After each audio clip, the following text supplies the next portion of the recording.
Jackson on the drive, kicks it out for man. Man, three-pointer, bang! Oh, what a man! Magic down the middle, just what I thought. A hook shot at 12, good! Here's Michael at the foul line, a shot on Elo, Good! The Bulls win! They win it! Now there's a steal by Bird. Underneath the DJ, going up over Bell, ball away. Yes! Yes! At the buzzer, he does it! Was there ever a doubt? A Smith screen, Posey will defend. Oh! LeBron James with no regard for human life! It's a physical game.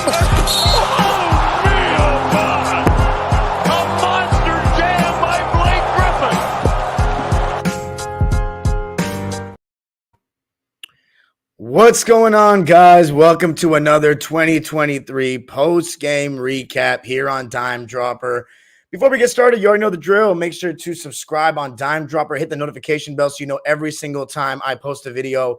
And, of course, follow me on Twitter and Instagram at Dime Dropper Pod. You can find this on audio, Spotify, and Apple Podcasts. And, of course, subscribe to Locked On Clippers on YouTube. So, Clippers Celtics tonight, only one game on the agenda, no other games to talk about. It's a doozy always because of my UMass roots. By the way, shout out to the UMass Minutemen and head coach Frank Martin. Off to a great start this season.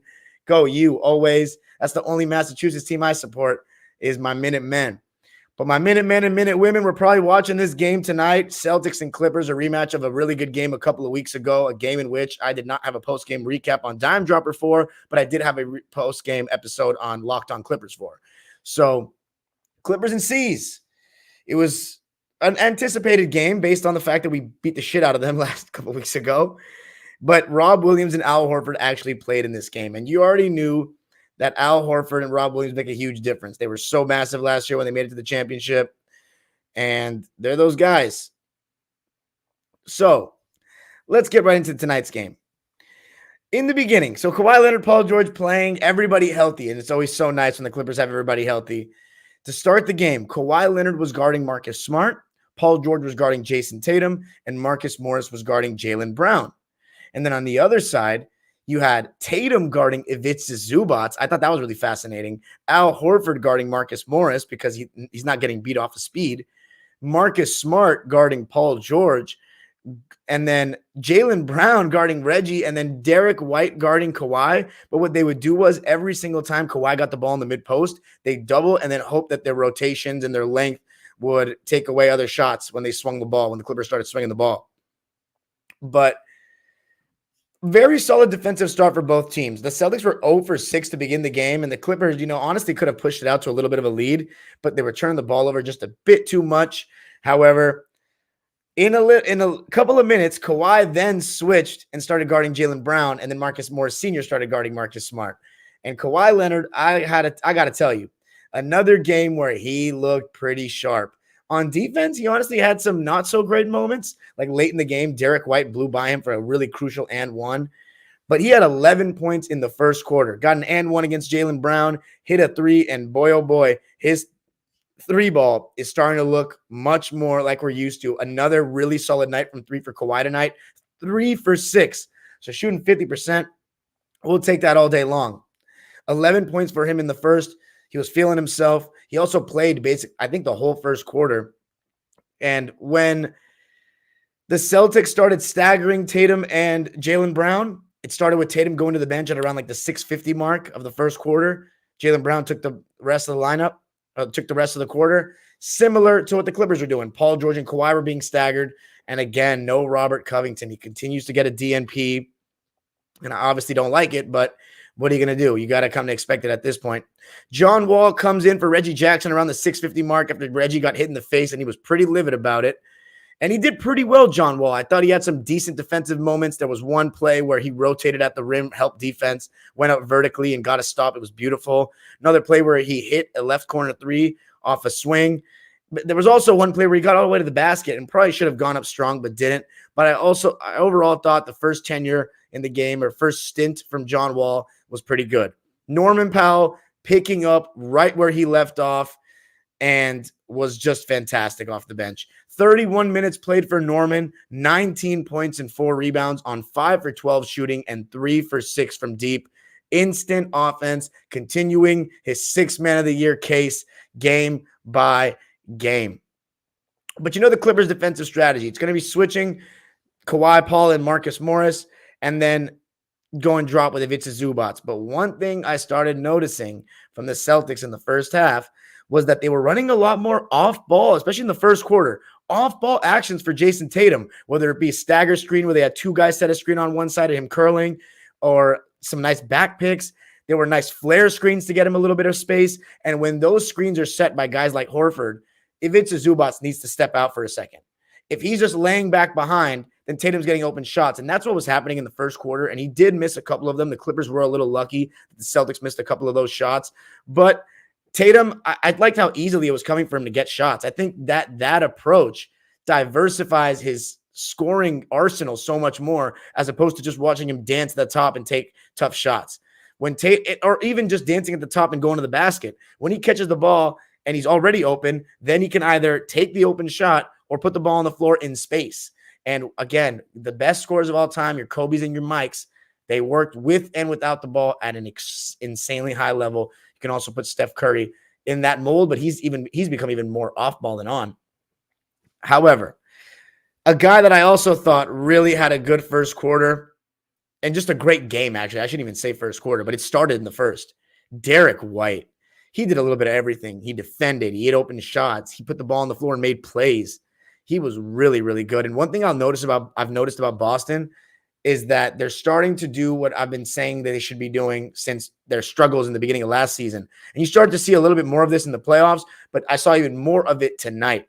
And that's pushing the pace. They got athletes. Their team is filled with youth. I mean, Marcus Smart, Al Horford, a little older, but the other guys are like 27 and under. They got to continue to run and push the pace, especially with athletes like JB and JT. And you started to see that when they did that, the Clippers showed that they were an older team with less athleticism. After the first quarter, the score was 27-26 Boston by a digit. One thing I will say for the Clippers, Marcus Morris was not doing much in the first quarter, and he played almost the entire thing. I think, again, his leash is way too long. Like, Ty Lue, I don't know what the deference to Marcus Morris and Reggie Jackson's about, but it's gone on far too long, and I think it ended up costing the Clippers in this game. Not saying that was the sole reason that we lost, but it ended up costing us a little bit. And I'll talk about exactly why. But second quarter, Paul George unit. And I thought that Paul had some good mid-post possessions when he came in. First time he had Sam Hauser on him, turned right over his right shoulder and hit. There's another time where he drew a double team, found Norman Powell in the corner for an open three. And the Celtics were going with a switch-heavy set with Hauser, Marcus Smart, Grant Williams, and they also had the Time Lord coming off the bench. So a little wrinkle right now is Robert Williams just came back. He's coming off the bench. There was also no Malcolm Brogdon in this game. So you got 6 minutes of Peyton Pritchard, but overall the Celtics only went 8 deep. Their starting lineup all played 32 minutes or more, and then Grant Williams, Sam Hauser, and the Time Lord were the other guys that played over 7 minutes. Peyton Pritchard only 6. So only 9 guys played for them. For the Clippers, 10 guys played. Nico Batum only played 8 minutes, and it really hurt the Clippers for sure. And that was because he sprained his ankle and was out for, obviously the majority of the game, but a large portion of that remainder of the second quarter when he would have played. He only got 2 threes up and he missed them both. Just a donut for Nico tonight in 8 minutes. There's not much else to say about him. I probably won't be mentioning him much for the remainder of the episode because he really didn't play. I think he'll be fine. He may miss the last game of the road trip maybe. And the Clippers are now 2-2 on the road trip, which is totally fine, considering they lost to Philly and Boston on the road. Those are 2 of the best teams in the league, 2 of the best teams in the East, and 2 tough places to play. But Nico Batum was really out of commission, and then you got John Wall, Norman Powell, Luke Kennard, the obvious 3 guards, and then Terrence Mann, who only played 5 minutes. And those were, I believe, only in the first half.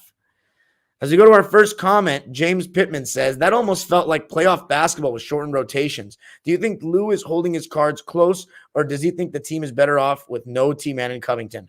That holding cards close bullshit was something that Glenn Rivers tried to pull, and he used to always use it as an excuse to why we lost regular season games, only to never get it right in the playoffs. So to me, that shit is fugazi. I think there's so much film on these teams that nothing's really a secret in the playoffs. The only secret is how they're going to play a certain guy in a particular series. What they do with their own players and their own philosophies, I don't think that changes. This is where you test it. So no, I think that's a personnel choice by Ty Lue, and I'm going to go in more depth about it as we talk about the second half. But the second quarter was no good for the Clippers. They got outscored 33-23. And, if you're wondering, the major question, did Ty Lue go to the 3-guard set that we've been so against? Yes, we did. For John Wall, Norman Powell, and Luke Kennard. But thankfully, it wasn't out there for that long. He made a change. Honestly, I want to go and find the specifics of it because it didn't last too long. The thing is, he started with Zubats to begin the second quarter. Let me see if I can find it, honestly. Because the thing is, it wasn't out there for too long. Reggie Jackson came in for Terrence Mann. So Reggie was out there with Norman Powell, I believe, and Luke Kennard. But then Kawhi Leonard came in within a minute and a half. But the Clippers were already down 6. You know what I'm saying? So the one thing I'll say is he went with the 3-guard set a lot shorter in the first half. But Marcus Smart, I got to say, he was playing really well in that first half especially. Really good passes, making his open shots, and playing really good defense, and obviously guarding some of the best players on our team.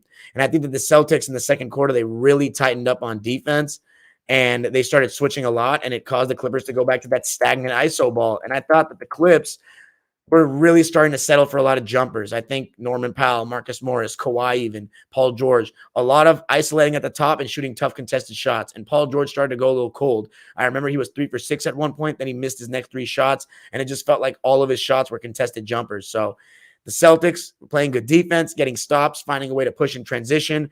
And you started to see Jason Tatum just start to make more shots. And when the Clippers had those guards in, they were finally the first team we've seen in weeks that was trying to put Reggie Jackson and Luke Kennard in the pick and roll. I don't know why these teams continuously try to put Zubats in the pick and roll. Actually, I do. It's because they want their, typically your center is the one that sets the screen as your typical roller in pick and roll situations. But if it's a Zubats, is a good defender in pick and roll. The weakest, if you really want to try to exploit the Clippers on defense, the weakest link is Reggie Jackson in that starting lineup. Get whoever Reggie's guarding to set a screen for a little pick and pop action and that short roll. If Reggie Jackson hedges and recovers, get the ball to your guy and see if he can make a 4-on-3 read or shoot his open shot. If not, and Reggie switches like he was doing tonight, well, you know the rest. Barbecue chicken for the other team, or you're going to have to send a double. And the Celtics were absolutely exploiting the Clippers in that fashion with Reggie Jackson in the first half and Luke Kennard in the second half. And the reason why I'm not as mad about it with Luke is because Luke Kennard has improved defensively every season with the Clippers, and he's been better this year. He had a tough night tonight, but Reggie,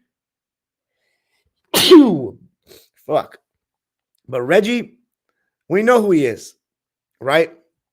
And I will say, too, in addition to that, in the first half, I thought the Celtics did a really good job of chasing Luke Kennard over his screens. He was not getting any open shots. I don't even remember him shooting tonight. Yeah, he didn't even get a shot off. So that's all game planning.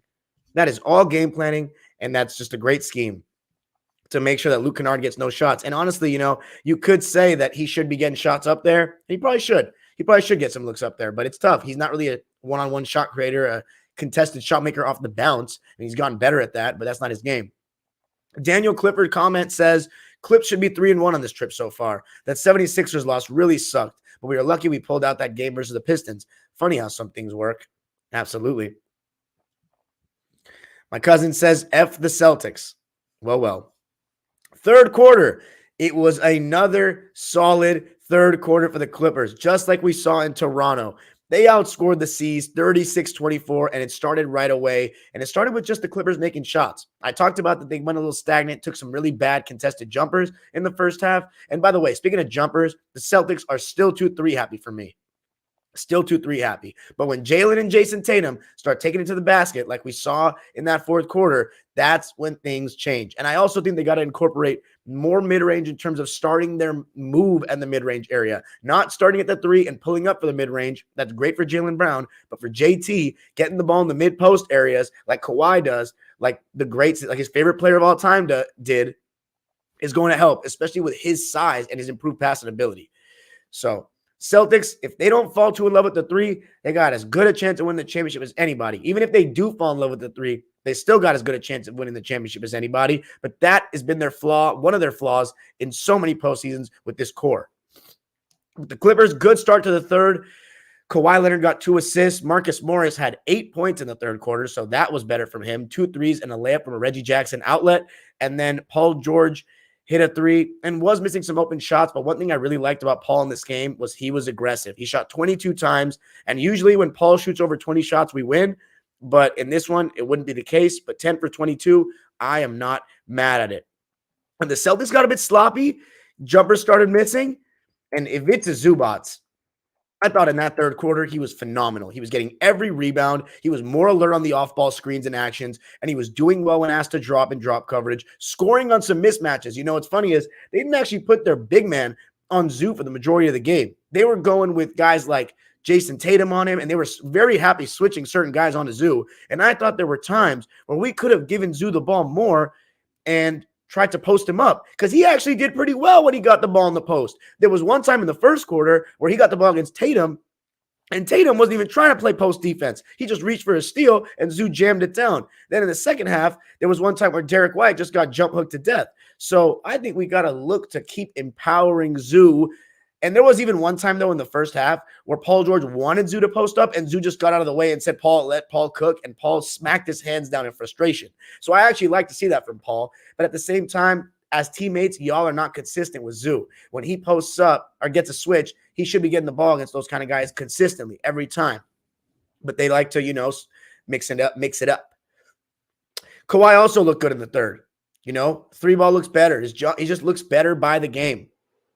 But they went with the 3-guard set at the end.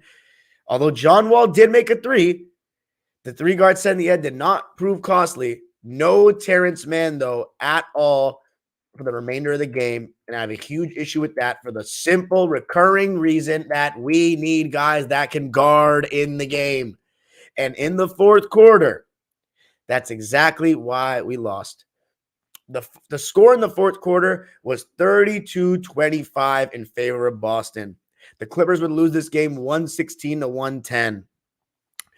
Zubac had to come out for his rest to start the fourth. And in the beginning of the quarter, it was Paul George, Nico Batum, I believe John Wall, Norman Powell, and Luke Kennard. And you know what the Celtics were doing? They were trying to get Luke Kennard in that pick and roll because they knew he's going to switch. And they were trying to go at him with Jaylen Brown. And guess what? Luke Kennard got scored on 2 times in a row. One by JB and one by Derek White. And Jaylen Brown had 8 points in the first 7 minutes of the quarter. And all of them were going to the basket. So credit to him. He put his head down and just went straight to the cup. Paul George also started out the quarter very solid and had a great fourth quarter. He had 9 points. But I will say this. The Clippers turned the ball over 3 times in the first 3 minutes and 40 seconds. And even though they did a much better job taking care of the ball in this game, 13 turnovers to the Celtics 12, they turned the ball over 5 of those 13 in the fourth, and 3 of those came from Paul. So when we talk about Paul as a decision maker and the best player on teams, the reason why I think that he is a second best player on a championship team with the talent of a first is because for that 9 points that you're getting and how well he played in the fourth, he's going to turn the ball over 3 times. And that's not just a tonight thing. PG is loosey-goosey with the ball for a superstar, and in crunch time, he has a tendency to commit really bad, timely turnovers. And that's why Kawhi Leonard just has to be that guy. And in this game, we went for the Paul George approach in the fourth. We went with a lot of Paul targeting Derek White usually. So our Luke Kennard was Derek White. We were trying to target D. White in the pick and roll, and he was switching, and PG was getting what he wanted. He got to the basket, had a couple of pull-ups. Even on Marcus Smart, he was shooting right over the top of him because Marcus Smart is as good of a defender as he is still a chair for Paul George. But the C's made an effort to attack the basket without Zoo. They took the lead 94-90. The last lead the Clippers would have was 90-88. But when the Celtics took a timeout with 94-90, I thought, okay, Terrence Mann's going to come into the game. No change.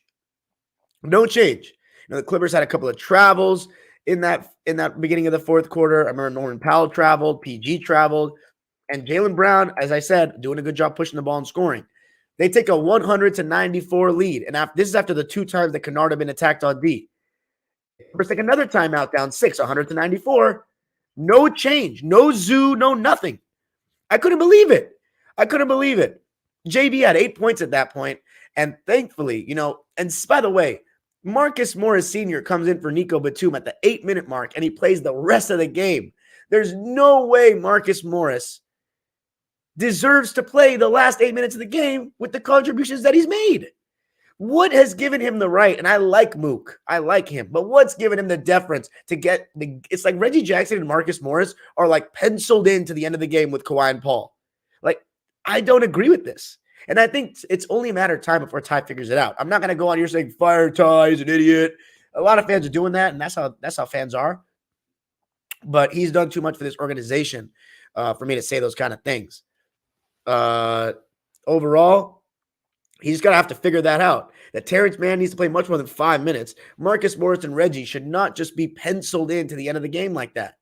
It's just we need to lean into the defense first mentality. Defense wins championships. And when they can target certain guys like that, it's no good. It's no good. And by the way, JB got his 5th foul on an offensive foul at the 5-minute and 30-second mark. And I thought there was a chance the Clippers could make a run there. And I will say this, you got to credit Boston because in those couple of minutes that he was out, they pushed the lead higher up. And one of those huge plays, it was absolutely massive. Derek White blew by Kawhi for an and one. Kawhi was forcing him left. He did not need to have that hand check there. He really didn't. But Derek White hit the shot plus the foul. Huge play.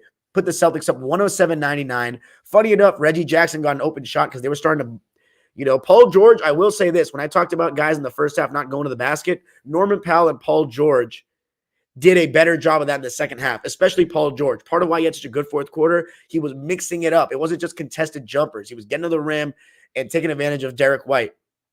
So aggressive Paul George is a good Paul George. And Paul George is much better than Kawhi at turning the corner. I'm sorry to say it. I do think that we got to go to Kawhi in terms of fourth quarters to end games. But you're not going to get Kawhi blowing by guys like that. It's mostly going to be him in the post and him getting doubles from the mid-post type of thing. He doesn't have the burst to get by guys, and he didn't even have the burst to get by guys like that before he got hurt. It's not a new thing. He's never been that kind of guy with crazy burst. He can get by guys, though, when they press up too high in certain situations. But the key play to me that kind of ended the game, well, actually, there was multiple. But I thought that the Clippers had lost. I thought we had lost when Marcus Smart had a really nice steal on Paul George. Paul George getting doubled. He tried to pass to Marcus Morris. Marcus Smart would have made a great play. Of course, for Paul George, that's kind of normal. He does have a tendency to turn the ball over like that late in game and live ball situations. But Marcus Smart, he did the business. With a big steal, put the Celtics up 112-110. And then Grant Williams hit a big 3 to put the Celtics up 8. I actually think that was right before that. That was to put them up 110-102, and then Smart made it 112-102. And after the Clippers called a timeout there, Zubac comes in with 3 minutes left. And mind you, Al Horford was in the game that whole time. There's no reason why Ivica Zubac should have such a good third quarter and then play only 2 minutes. Because the thing is, the Clippers outscored the Celtics 4-0 in that little stretch. And then when Norman Powell fouled Marcus Smart and they reviewed it with a minute and a half left, we put Luke Kennard in for Zoo. Zubac should never be sitting out that long when he's playing that well, especially when they have another big in. I know Al Horford stretches the floor and the Celtics want to spread you out, but Zubac is playing well. And he gives us a different threat where they can't just switch everything and we can get maybe offensive rebounds. So totally disagreed with that. As far as everything else, the Clippers still made a little push. Kawhi started getting going. And then they got it down. We got it down to 3, 110-113. Paul George went for a quick 2, and I am fully in support of his decision. He made a fine move. An amazing block was made by Derek White. It was just amazing. He had such a great game. And the funniest part, we have a chance to still get a stop, but the Celtics get 3 looks at it, and they don't score. We don't get the rebound because guess what? No Zoo. So have at it. JB closed the game at the line. The Clippers lose it 116-110. At the end of the day, it comes down to Ty needs to play Terrence more. It's unacceptable. And Zoo, should not be sitting on the bench that long. Marcus and Reggie should not just be penciled in like that. But other than that, I think we still need to slowly lean more Kawhi over Paul because of situations like that, like Paul 3 turnovers in the fourth. It's a little suspect. And that's only at the highest levels. I'm not saying every game, but at the highest levels. Although we should start preparing for those high levels by getting Kawhi the ball as our primary guy. Because Paul George is still getting his 9 points in the fourth, but those turnovers are costly. And yeah, let's read the lines. Clippers did do a better job taking care of the ball today. Off the bench, Luke Kennard, donut. And here's the thing. Terrence Mann's game is just more built for postseason basketball than Luke. Because at the end of the day, it comes down to who can guard. And it's kind of like the JJ Redick thing. When teams are going to be taking away Luke Kennard's open shots coming off screens and they're going to stay home on him, he's not going to have much effect because he's not a very good defender. He's average at best. So no buckets, average at D, as opposed to a guy who's great at D, good offensive rebounder, athlete. I mean, the choice that Terrence Mann's game fits playoff basketball more. Everybody wants to nut over shooting these days. I like guys that can fucking guard. That's what wins championships at the end of the day. And we have guys that can shoot. Terrence Mann, 5 minutes, 0 shot attempts. Yeah, not even going to talk about it. John Wall, 16 minutes played, 8 points, 4 assists, no turnovers. So I really like that. I think John actually had a decent game. He took his first shot of the game I didn't like. It was a contested 18-footer with way too much time left on the shot clock. There was even a time where he got all the way to the rim and should have laid it up first half. But 2 for 3 from deep, 3 for 6 from the field. Thought he did his thing. He was fine. And he played pretty good defense too. I already talked about Nico. Norman Powell, 19 points on 5 for 12. Reggie Jackson played less than Norman Powell, which I like. That should be the case. He played 24 minutes, but 8 points, 4 rebounds, 3 assists. At least he only had 1 turnover. 3 for 9 from the field, though. 2 for 6 from deep, just 33%, no good. And then Marcus Morris, 5 for 13 from the field, 2 for 7 from deep, 12 points, 6 rebounds, 4 assists. It's just, I don't think it's that necessary for him to play 32 minutes. Zubats played 30. There's no reason why seniors should be playing more than Zoo. 30 minutes, 13 points, 11 rebounds, a block and a steal, 4 offensive rebounds, 6 for 9 from the field in 30 minutes. But I will say Zoo, 1 for 4 from the foul line. It's no good. He needs to make at least 2, should be 3. And then the stars. Paul George, 24 points, 4 rebounds, 6 assists, 2 steals, but 4 turnovers, 4 out of our 13 turnovers. 10 for 22 from the field for him, 3 for 9 from deep, so his 3-ball wasn't really going like that, but 7 for 13 from 2. Love to see that. He also played a game-high 40 minutes in the game. So that's a lot, honestly. And there's no reason why he should be playing that much when we have Terrence Mann and Rocco not even playing really. Kawhi, 26 points, 8 rebounds, 3 assists. He did turn the ball over 3 times, but 26 points on 11 for 16 shooting and 3 for 6 from 3. So in 37 minutes. So Kawhi is really starting to come back. He's really I want to say 85% there. But the one thing I don't like is Paul George and Kawhi shot a combined 2 free throws, while Jason Tatum and Jaylen Brown shot 15 collectively. And I think part of that is the officiating was a little home-centric, but at the same time, they were a little more aggressive getting to the rim. And they got 15 free throws. They shot 8 more free throws as a team than the Clippers. They made 17 out of 22. Clippers shot 38.5% from 3 tonight and 48% from the field. Celtics were also 48% from the field, and 28% from 3. So they didn't actually shoot very well. That was free throws that really made the difference. Rob Williams off the bench for Boston, 12 points and 6 boards. It's good to see him back. 21 minutes, 4 for 4, and 4 for 4 from the line. And the starters all played 32 minutes or more.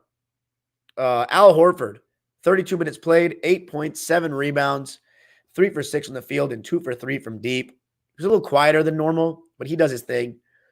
Derek White was amazing. 15 points, 2 rebounds, and 4 assists. I'd be tempted to say he was the player of the game. 6 for 8 from the field and 2 for 4 from deep. Marcus Smart was also really good. 17 points and 9 assists. Some really great passes, and he's just getting better each year with his true point guard floor generalness about him. 37 minutes played, 7 for 15 from the field, and 2 for 7 from deep. Then the Jays.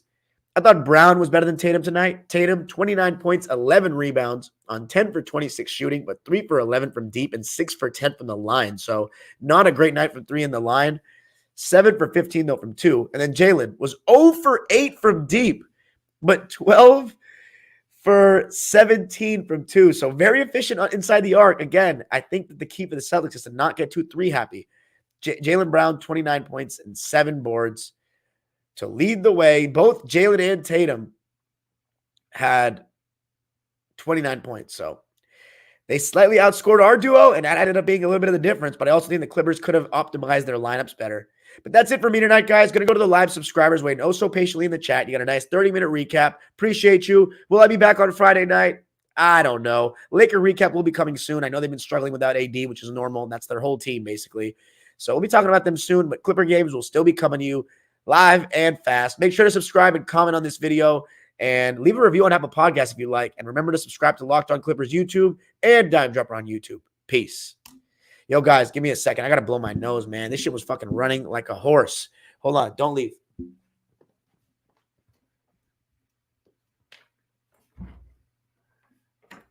Do not leave.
All right, please. There should still be 28 people on this live.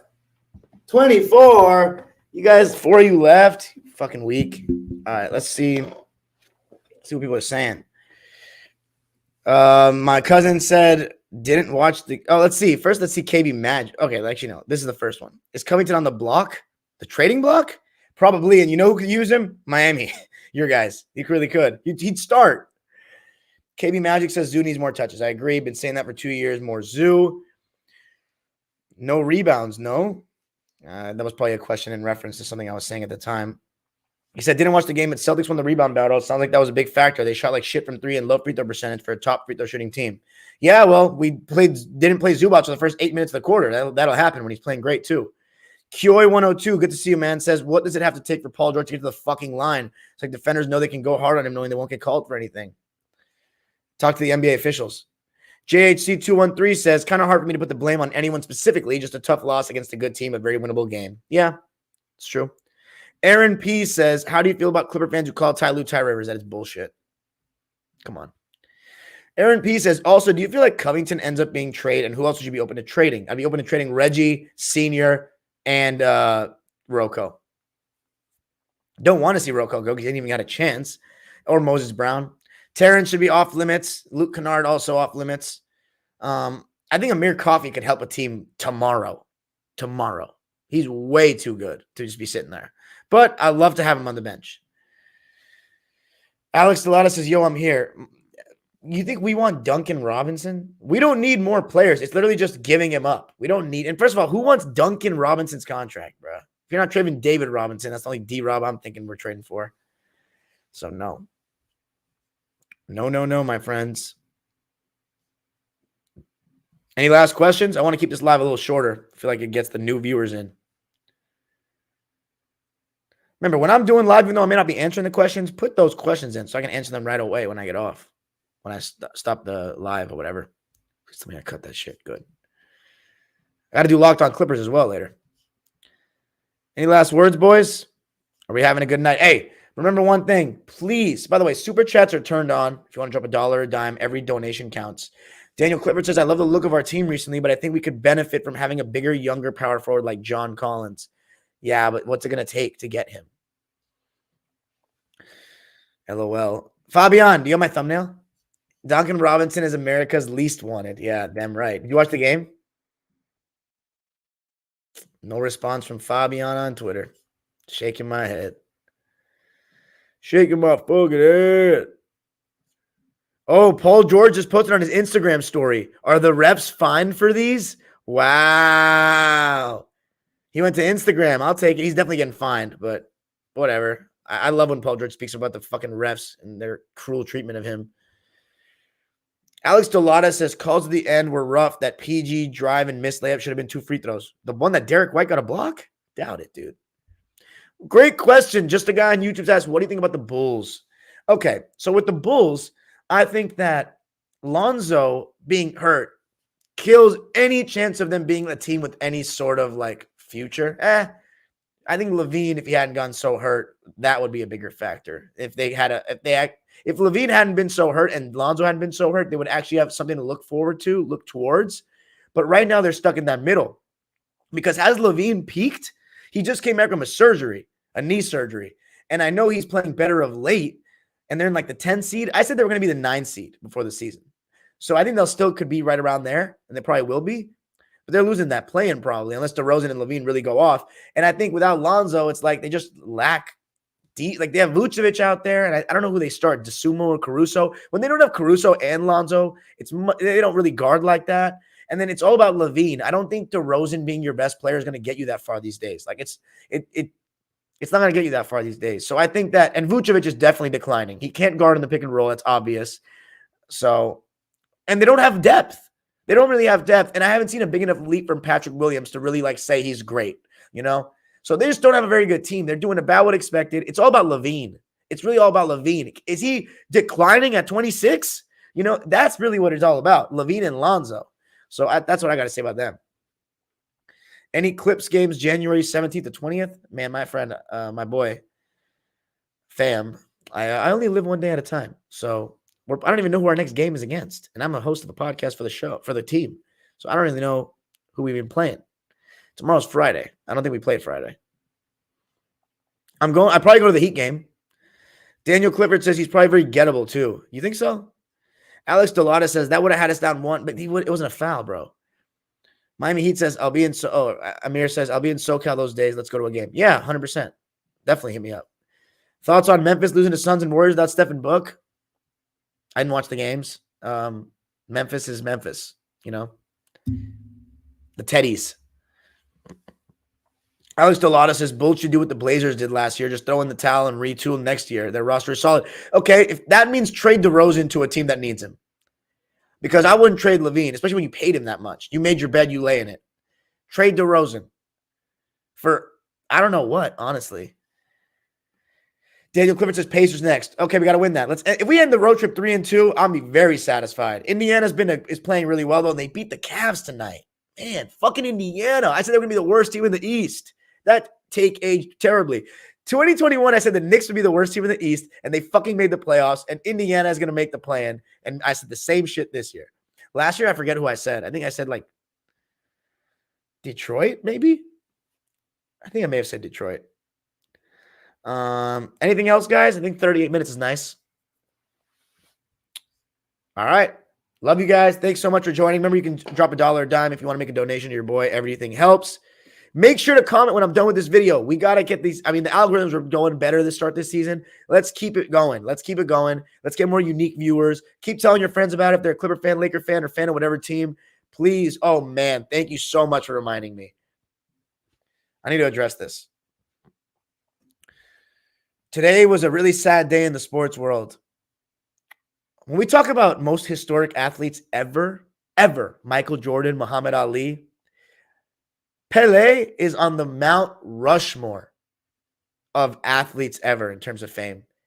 He changed the game, the popularity of the sport. He made a number famous. We talk about Michael Jordan made 23 famous. Pele made 10 famous. What a legend, man. I mean, I can't even really fully explain because I didn't grow up with Pele. I mean, when I was first introduced to the sport, he was the GOAT. That was the consensus. He was the greatest. And to this day, I know there's people that will always say he's the greatest, and I won't be able to argue against them. 3 World Cups, the best international career ever, undisputed, the king of Brazil. He set a standard that still is to this day that Brazil is the king of soccer. No matter how many quarterfinals they choke, they are still number 1 in World Cups, and 3 of those were because of him. Rest in peace, a legend. And I'm going to end it at that. Good night, everybody. Make sure to subscribe. Make sure to comment on this video for the algorithms. Please comment. Give me who you thought was the player of the game, or just comment anything. I don't care. Peace out. Have a good night.